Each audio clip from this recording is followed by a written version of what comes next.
ओम गया गदाधराय नमः। ओम पितृभ्यो नमः। बंधुओं, प्रत्येक व्यक्ति के मन में ये प्रश्न उठता है, श्राद्धों में हम क्या करें, श्राद्धों में हमें क्या नहीं करना चाहिए। ये बड़ा गंभीर विषय है, परंतु गुरु चरणों की कृपा से शास्त्र के बोधानुसार आज हम प्रयास करेंगे यह जानने का श्राद्ध के अवसर पर हमें क्या करना चाहिए और क्या नहीं करना चाहिए। बंधुओं, यदि संभव हो तो नित्य ही अपने नित्य कर्म के पश्चात देव, ऋषि, दिव्य मनुष्य पितरों का तर्पण करना चाहिए। श्राद्ध के अवसर पर तर्पण करते समय चावल, जौ और काले तिल का प्रयोग कुशा के साथ किया जा सकता है। कुशा में त्रिदेवों का निवास है और यह प्रत्येक शुभ कर्म में प्रयोज्य है। कुशा जो साधारण दिनों में लाई जाती है, वह कुशा केवल एक ही दिन उपयोग में लाई जा सकती है। अमावस्या को ग्रहण की गई कुशा 1 महीने तक प्रयोग में आ सकती है, परंतु भाद्रपद की अमावस्या को, जिसको कुशोत्पाटिनी अमावस्या भी कहते हैं, उस दिन संग्रहित की गई कुशा वर्ष भर आपके प्रयोग में लाई जा सकती है, उपयोगी होती है। श्राद्ध कर्म मध्याह्न संध्या के बाद में किया जाना चाहिए। श्राद्ध काल में यदि कोई अतिथि आ जाए तो उसका स्वागत अवश्य ही करना चाहिए। श्राद्ध पक्ष में 16 दिनों तक नित्य श्रीमद् भगवत गीता का पाठ करना चाहिए, परंतु यदि ना कर सकें तो श्राद्ध के दिन श्रीमद् भगवत गीता के 7वें अध्याय का पाठ तो अवश्य ही करना चाहिए। एक माला 12 वासुदेव मंत्र का या स्वधा देवी के मंत्र का जप करना चाहिए। यदि श्राद्ध और तर्पण के समय पितृ सूक्त का पाठ किया जाए अथवा पितृ गायत्री का जप किया जाए तो आपके श्राद्ध में रही न्यूनाधिकता को वह सूक्त पूर्णता प्रदान करता है। श्राद्ध के समापन पर 3 बार ओम गया गदाधराय नमः, ओम गया गदाधराय नमः, ओम गया गदाधराय नमः बोलने से श्राद्ध में रही कमियों की पूर्णता हो जाती है।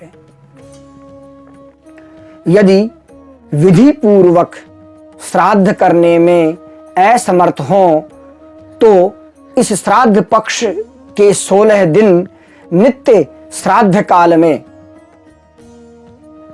2 पड़तिया फल का आटे के 2 लगे हुए लोए लेकर के उनको फैला लेवें और उनके बीच में थोड़ा घी लगा करके थोड़ा आटा डाल देवें और उन दोनों को एक साथ मिला करके एक रोटी बेल लेवें। उस रोटी को दोनों ओर से सेक लेवें। अच्छे से सेकने पर उस रोटी को जब बीच में से खोलेंगे तो वो रोटी खुल जाएगी। ऐसे 2 पड़ती फलके को चुपड़ करके सीधा करके उस पर शहद, घी और दही रखकर अग्नि के ऊपर, अग्नि के खीरे पर छोटे छोटे 3 ग्रास लेते हुए वैश्वानर को तृप्त करते हुए ओम भू पितृभ्ये स्वधा, ओम भुव पितृभ्ये स्वधा, ओम स्वः पितृभ्ये स्वधा, इस प्रकार बोल करके पितरों को भोग लगाएं। आधा हिस्सा गाय को और शेष आधे में से आधा आधा हिस्सा कुत्ते को और कौवे को दे देवें।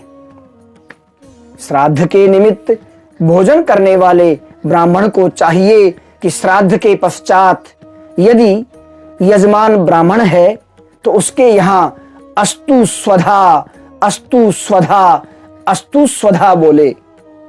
यदि यजमान क्षत्रिय है तो उसके यहाँ पितरः प्रियंताम, पितरः प्रियंताम, पितरः प्रियंताम बोले। और यदि यजमान वैश्य है तो उसके यहाँ श्राद्ध के अंत में अक्षय्यम अस्तु, अक्षय्यम अस्तु, अक्षय्यम अस्तु बोले। ऐसा बोलने मात्र से श्राद्ध कर्म संपन्न हो जाता है। श्राद्ध के दिन यदि घर में सूतक हो तो व्यक्ति को चाहिए वो गौशाला में जाकर दक्षिण की ओर मुंह करके दोपहर के समय अपने दोनों हाथों को आकाश की ओर उठाते हुए अपने गोत्र सहित अपने संबंधित जिसका आज श्राद्ध है उस पितृ का नाम लेकर उसके निमित्त गाय को चारा अथवा घास का संकल्प कर ले और यथाशक्ति गो को चारा खिलाए।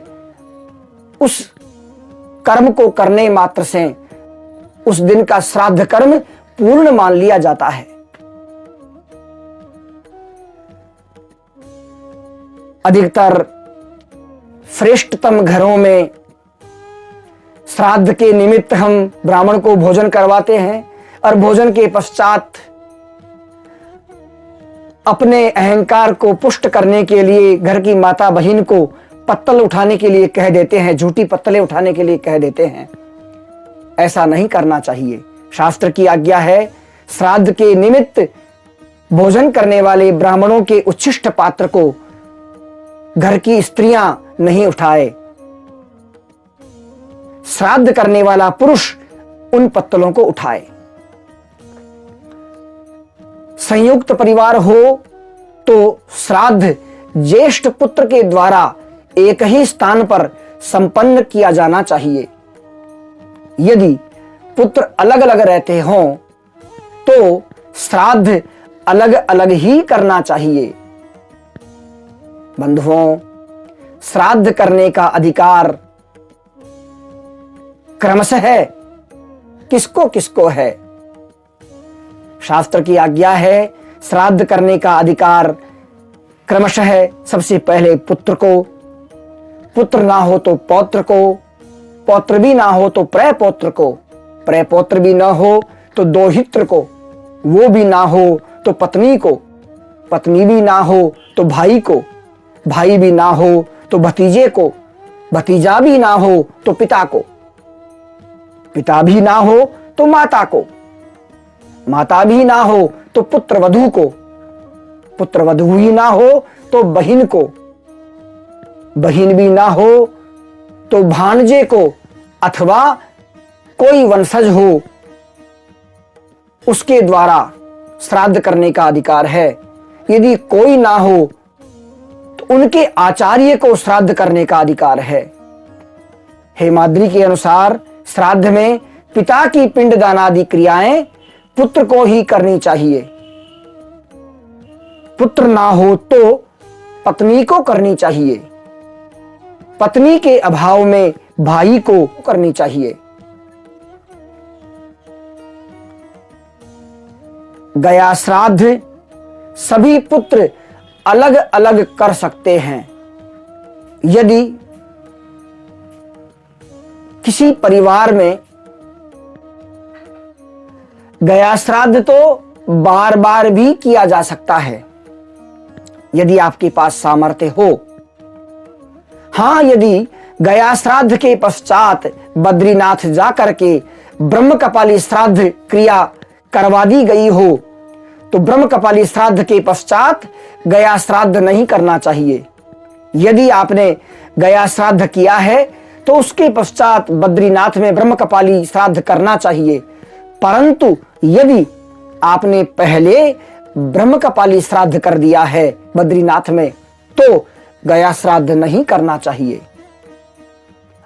अधिकतर परिवारों में भ्रांतियां हैं कि साहब हमारे तो गया श्राद्ध कर दिया। बंधुओं, गया श्राद्ध आपने कर दिया है तो क्या आपके पूर्वजों को आपके द्वारा ये जो 16 श्राद्ध हैं उनके निमित्त कुछ भी नहीं होगा? ऐसा नहीं है। गया श्राद्ध हो गया है तो आप श्राद्ध कर्म ना करें, बाकी उनके निमित्त गो को, कुत्ते को, कौवे को जो नित्य का कर्म है श्राद्ध का, तर्पण आदि कर्म तो करना ही चाहिए।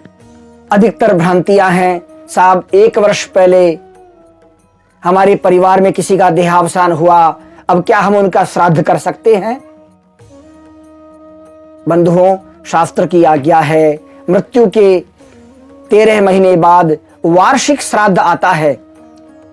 पहले वार्षिक श्राद्ध पर श्राद्ध करना आवश्यक नहीं, उस दिन केवल ब्राह्मण भोजन करना चाहिए।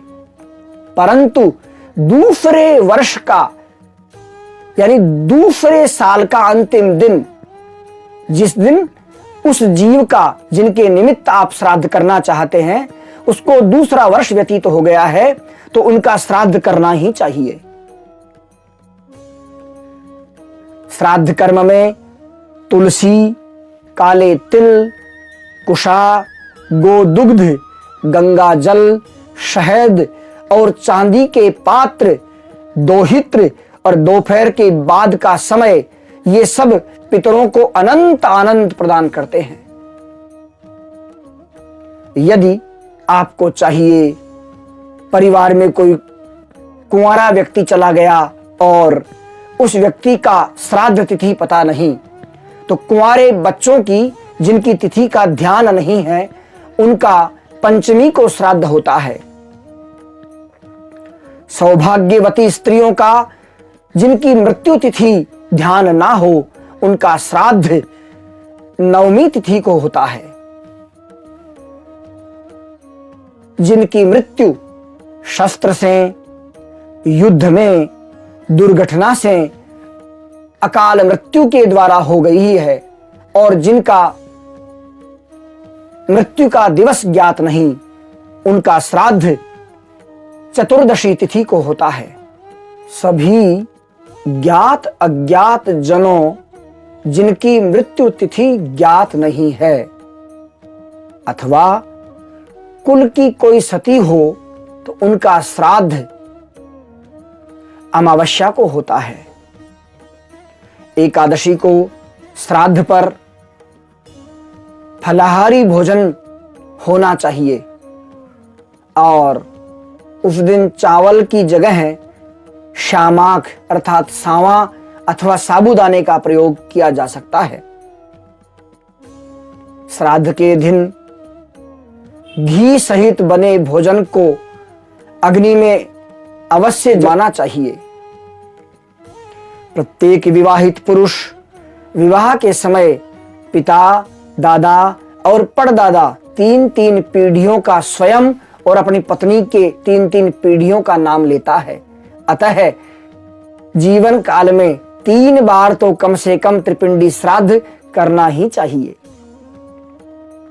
श्राद्ध में जौ, मूंग, गेहूं, खीर, धान, तिल, मटर, कचनार, सरसों, तुरई, परवल, कांगड़ी, श्यामाक, नारियल, फालसा, नारंगी, अंगूर, चिरौंजी, बेर, इंद्रजो, आम, बथुआ, ये सभी वस्तुएं यत्न पूर्वक प्रयोग में लाई जा सकती हैं। यदि श्राद्ध के दिन हमें कोई ज्यादा लंबी चौड़ी विधि का ध्यान ना हो तो तुरई के 5 पत्तों पर 2-2 पूड़ियां 5 जगह रखें। उन पर बाकी की अन्य श्राद्ध सामग्री जो घर में खीर, मालपुए,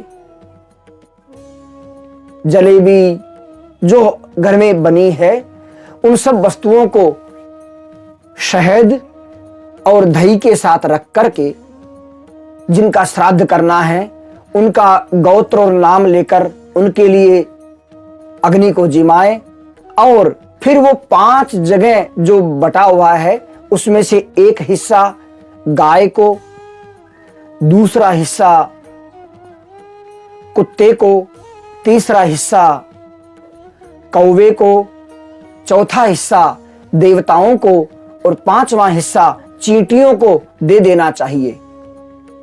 यदि श्राद्ध के दिन